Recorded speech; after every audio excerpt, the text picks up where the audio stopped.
Hello, and welcome back to another episode of International Immersion, a podcast where we bring together people, ideas, cultures, experiences, and create a platform where we can learn about and explore this amazing world of ours. So for today's episode, I'll be doing a solo podcast about a topic that I have found is very useful, fulfilling, and important when you travel and deal with people from different countries, cultures, etc. And that concept is understanding a little bit about the history of the places you visit and the people that reside in those places. So, that's a good question. Why should we learn history and why is history important? Having been a history major in my undergrad, I have come to appreciate that history is a great way to understand where we come from, why things have happened, why they have happened in a certain way, how that's happened, what could be other potential scenarios that could have happened but did not, and also how different places developed, evolved, and have come to the point where they are today. I find it's extremely useful in that. And while history is not a solution for everything by any means, it is a very good way to understand why things are the way they are based on historical and previous events. So, the importance of that. So, as someone who works in a profession where I work with people and I also travel internationally from time to time, I have found that understanding the history of different places that I visit has opened so many doors and brought about some very useful friendships, acquaintances, and business relationships, along with academic relationships, that if I hadn't used that or some other aspects that I had learned, maybe would not have developed the way they did, if not at all. So why do you think this is the case? And let's go further into this topic and explain why I think this happened in my case. So, the biggest thing I find is that it's a door opener. It's a door opener because I find that when you talk to someone and you demonstrate that you know something about where they're from, what's happened in their country or region, it's almost like it gives them a sense of relief and excitement because they're like, wow, this person actually knows a bit about where I'm from and what's happened there, and they're from somewhere else.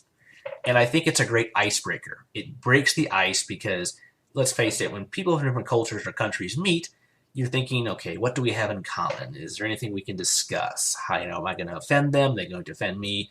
Unintentionally, of course. But starting with something that you can elaborate upon that you know about that place, that definitely makes the mood more relaxed and opens the door for more casual conversation and more developed and, in-depth conversation. So let's give a couple good examples of this. So in my adult life, and both my academic and now professional career, I've encountered many situations like this where it's actually been very useful, and I have come away with some very positive results. So let's go through a few examples, as I mentioned. So one example was when I was a graduate student studying in China. I met some gentlemen from the Middle East, primarily from Saudi Arabia, and I think in a few other countries around Saudi Arabia. And they were either graduate or doctoral students pursuing a number of programs. And at first, we encountered each other, we started talking.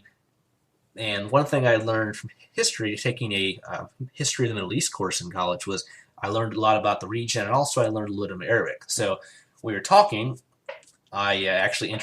After we talked, I actually told them a typical Arab greeting is just "Assalamu alaikum," which is peace be with you, and they were like startled that I knew that, and they responded "Wa alaikum assalam," and they're like, "How do you know that?" And they were like, it made them very inquisitive very quickly. Then I explained I had taken a course. One of my professors, he spoke Arabic, and he taught our class some Arabic, and also about the region, and then that just fueled more conversations. So we spent a good evening together, just around campus, hanging out, talking about the history of the Middle East, where they're from. Then that was followed by questions about the U.S., our culture, traditions, etc. So it was a great way to kind of formulate potential, interactions with them. And I stayed friends with them for quite a while, and a few of them I still, I have their contact information and keep in touch with to this day. So that was a very useful situation and a great icebreaker, because sometimes people from different places, there's a lot of like, can we talk? Is there a possibility here? But in that case, that was a great example of how, you can overcome differences and distance with a little knowledge of history. Moving on, a second example was I actually met one of my exes actually is from Persia, and talking to her and some of her friends, they asked me after I got to know them a little bit. They said, "Oh, what do you know about Persia, or Iran, etc.?"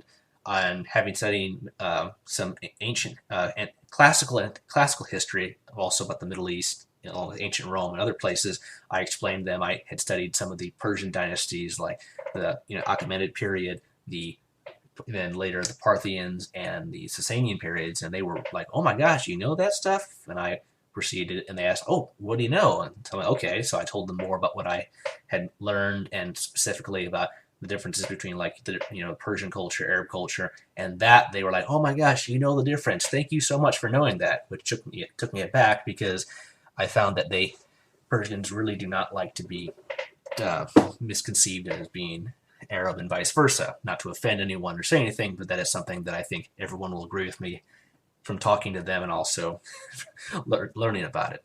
So that was a great thing, and that's one thing that worked with my relationship, was that I knew a lot about her culture, and we were able to feed off of that, and that allowed me to have a decent time, in a relationship with her, and also some of her friends from Persia. And I'll give you a third example. Having been in China, I met a lot of Chinese friends and acquaintances that some of which I'm still in contact with today. And some of them, I was able to develop a relationship because I had studied Chinese history, culture, and a little bit of language at that point in my life, and that opened a lot of doors with them. And the fact that I talked about the different dynasties, the different customs, traditions, and beliefs that are important in Chinese culture, and they were very I would say very enamored, or very pleased by that. And in turn, they wanted to know more about the U.S., my life, things we think are important, etc. So I had a lot of very deep and meaningful conversations with some of them, and we discussed, all manner of things. Very in depth, very intellectual conversations. Even though at the time my Chinese was terrible, and it still is not the best. Regardless, it was a very great icebreaker in this sense as well. So it does not matter what culture, what place, what language it is.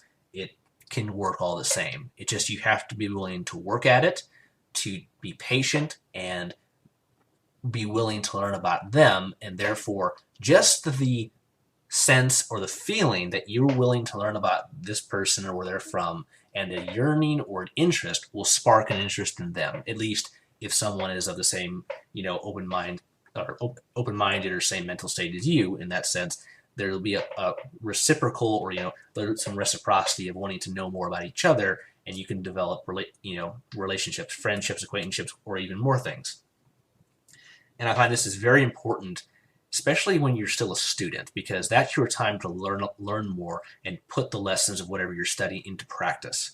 And having been someone who studies social science, history, geography, Asian studies, and then from a master's in international relations, this is a fundamental part of how I get to know people and how I try to build relationships using what I've learned and what I know about different places. So I cannot underestimate how important it can be when you do this. And then moving on into your professional career, it can be a great way to impress or demonstrate your familiarity with a country's people, when you're trying to do deals or create relationships, or recruit whatever. Basically any type of profession, you can leverage those abilities or tools to better your productivity and the outcomes you may face when doing business or work internationally. Having done that myself, when I travel several times a year for my current position, I find this is always a very useful tool. And also, not just history, if you actually can learn some of the language that is a huge boost. You may only know a few words or a few sentences or phrases, but it really means a lot to people that you've taken the time and effort to learn either about their history, culture, society, or try to speak in their language. That will really open a lot of doors for you, and they'll, in many cases, they'll be willing to help you and want to help you improve because they know that you are interested and are making an attempt to learn about them or to, do what they do. There's a very useful adage, and I think very important adage: when in Rome, do as the Romans do. So my philosophy is when you travel is when you're in a country, do what they do. Now, of course, this cannot always be taken literally, but I try to do that as much as I can. So if I'm in, let's say I go to China, I go to India or wherever, I'll eat what they eat. I'll try to do what they do. I'll try to talk in the local language, whatever I know. I'll try to talk with people about learn more about the country, more about its people, more about its history, whatever, just to enrich myself and also build relationships. And I have, made many friends and acquaintances by doing this or something related to it. And it's a really neat thing because it breeds mutual curiosity and it breaks down barriers and, different stereotypes or pre-existing stereotypes people may have of people from other countries or from outside their country. Now, of course, you're always going to meet people that will not abide by this, or you'll make an effort, but you don't receive it. Don't let that discourage you. It's still important to do that. And my best advice for people who travel for whatever reason is have an open mind, learn as much as you can, and talk to as many of the locals as you can, and use whatever knowledge, skills, or abilities you have to do that. In my case, that would be more of a knowledge of history, culture, some language skills, and just having a big sense of curiosity or more so an open mind. What really saddens me is that when a lot of people travel, all they do is they go from place to place, they eat, they go visit things, but they don't get a richer sense of the culture, the people, and the society. They go in and they go out.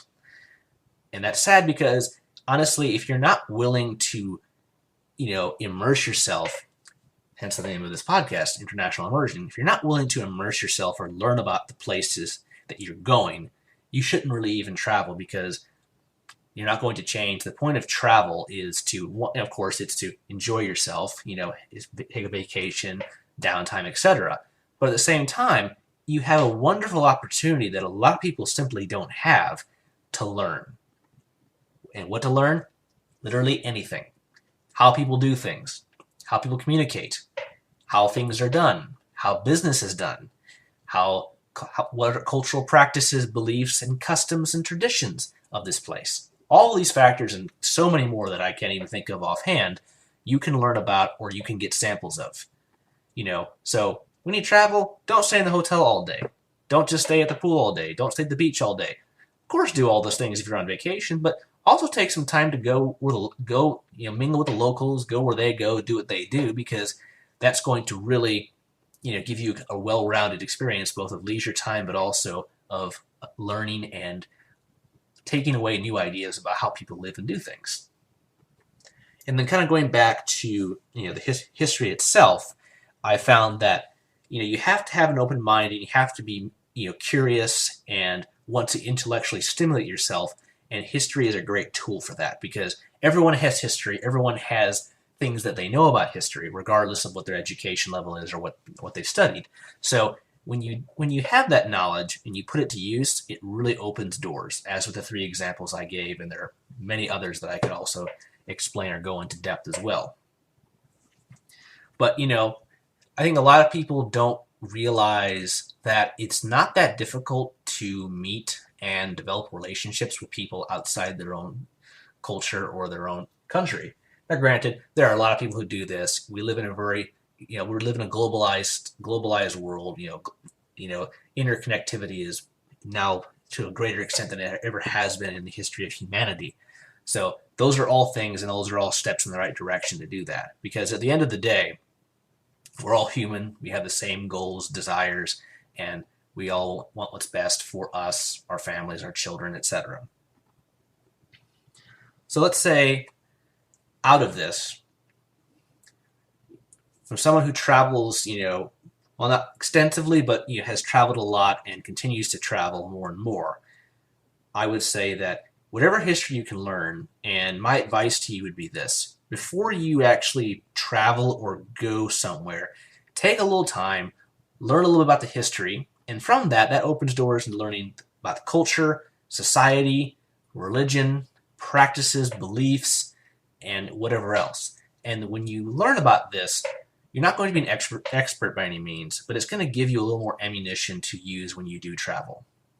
And then taking this into a professional context, as now I'm a working professional, it's very useful whenever you're doing business or you're working with people overseas, whether they're colleagues or business partners, different companies, whatever. Outside the business room or even in the business setting, it's very useful, and also it can impress or make them more relaxed to say, oh, this guy knows a bit about us. And from my own experiences doing business, like for example, I've been to China on business in the past, and learning Chinese history and then subsequently learning some Chinese language, Mandarin, I found that really impresses them, and also makes them more comfortable saying, oh, this person knows about our country, our society, our history, and he even knows some of our language. And I find that introducing yourself in the local language or having a little basic conversation to whatever extent you can really is a very positive and I say positive, what else can we say? Positive, interesting, and relaxing. I'd say thing you can do, it'll just make things more settled, and it'll also, I think, give you more respect by them. And just the same where if someone learns more about, for example, U.S. culture, since I live in the U.S. or whatever, that's going to generate mutual respect and interest. And if you don't do these things, you can still be successful. You can still get what you need done, either traveling for business or for pleasure. But I find it's more enriching, as I've mentioned, to incorporate these tools into your arsenal of what you can bring to the table, either when traveling for whatever or in business. And I would say even more so in business, you can accomplish more. But from a personal sense, when you travel for whatever reason, for yourself, it's even more important, I think, for personal fulfillment. And you realize that the world is actually not that big of a place. There are a lot of differences between people. There are a lot of things that change, and a lot of things that people don't see eye to eye on. But at the end of the day, you're going to find more similarities than differences in majority of the times you meet with people. Because let's face it, as I mentioned before, we all have similar goals and objectives for our lives and for the people we care about and in what we do. And I think a lot of people don't realize that it's the fear of the unknown, and the unknown can be not knowing about them, not knowing about their history, and not understanding what's their methodology about life and why they do things the way they do.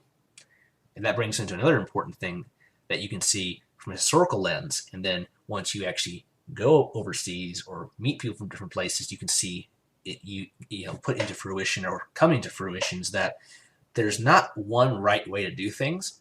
There are a number of different ways to do things. Like in the US, we have ways of doing things that are set in stone or just very widely accepted. But in other countries, you can see how people live in different ways, or say, oh, that's actually different, but that still works. Or, oh, I never thought about doing something in this way. So first, I'd say for myself, whenever I travel, I always try to learn as much as I can about how people do things, why they do the things they do, and how they and how the hows and whys. And from that, I try to create more of an eclectic mindset that I use. I take the best of every place that I go to and incorporate that into my daily life and what I do to grow as a person, both personally and professionally. And I think it's amazing that if you meet people, you can have some of the most interesting and complex conversations over a number of topics. And for me, my biggest thing has been history, because that's what I've studied and have a solid foundation in. But it's always so fun to think about things. And also you learn about how people are taught history in different places. Where is bias? what do they focus on, what do they exclude, what do they concentrate on, etc. And it's always interesting to hear what people from different places think of the history of your country, and then they're at the same time will be interested in what you think of theirs. So there's so much on that topic that you can divulge and go into depth, and it's just, and you can think of, wow, I never thought that they would think of it in this way, and then you think, oh, I never thought that they would think of our history or events in this way, and it really sheds more light onto why we do the things we do.